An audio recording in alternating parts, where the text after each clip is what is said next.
હસમુખો ભૂપો અને મીઠાપુરની મસ્તી।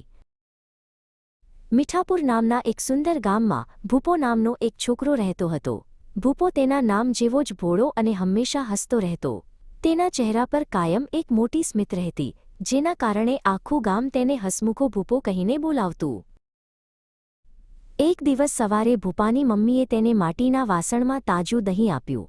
ભૂપો તો ગીતો ગાતો અને કૂદતો કૂદતો રસ્તા પર જતો હતો। તેને દહીં ખૂબ જ ભાવતું હતું, એટલે તે મનમાં દહીં ખાવાના સપના જોતો હતો। અચાનક રસ્તામાં એક નાનો પથ્થર આવ્યો અને ભૂપાનો પગ લપસ્યો। ધપ કરતો ભૂપો જમીન પર પડ્યો અને વાસણમાંથી બધું જ સફેદ દહીં તેના આખા ચહેરા અને કપડા પર ઢોળાઈ ગયું। ભૂપો એ જ હાલતમાં શાળાએ પહોંચ્યો। તેનો પાકો મિત્ર ગોપાલ તેને જોતાં જ ખડખડાટ હસવા લાગ્યો। ગોપાલે કહ્યું, અરે ભૂપા, આજે તું શાળાએ આવ્યો છે કે દહીંની ડેરીમાંથી સીધો જ આવે છે? પ્રાર્થના પૂરી થયા પછી બંને વર્ગખંડમાં ગયા। ભૂપો અને ગોપાલ હંમેશા સાથે જ બેસતા। વર્ગમાં શિક્ષક ભણાવતા હતા, પણ આ બંને મિત્રોને તો મસ્તી સૂઝતી હતી। ગોપાલે ધીમેથી ભૂપાની પેન્સિલ છુપાવી દીધી।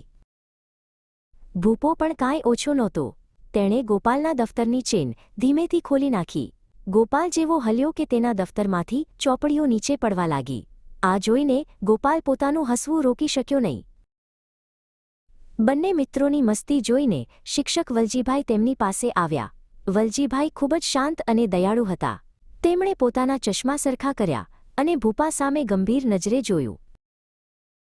વલજીભાઈએ ગોપાલ તરફ ફરીને કહ્યું, મિત્રો સાથે મસ્તી કરવી એ તો આનંદની વાત છે, પણ વર્ગખંડમાં ભણતી વખતે શિસ્ત પણ એટલી જ જરૂરી છે। જો તમે અત્યારે ધ્યાન નહીં આપો તો પરીક્ષામાં શું લખશો? રિસેસ પડી એટલે ભૂપો અને ગોપાલ ઝાડ નીચે બેઠા।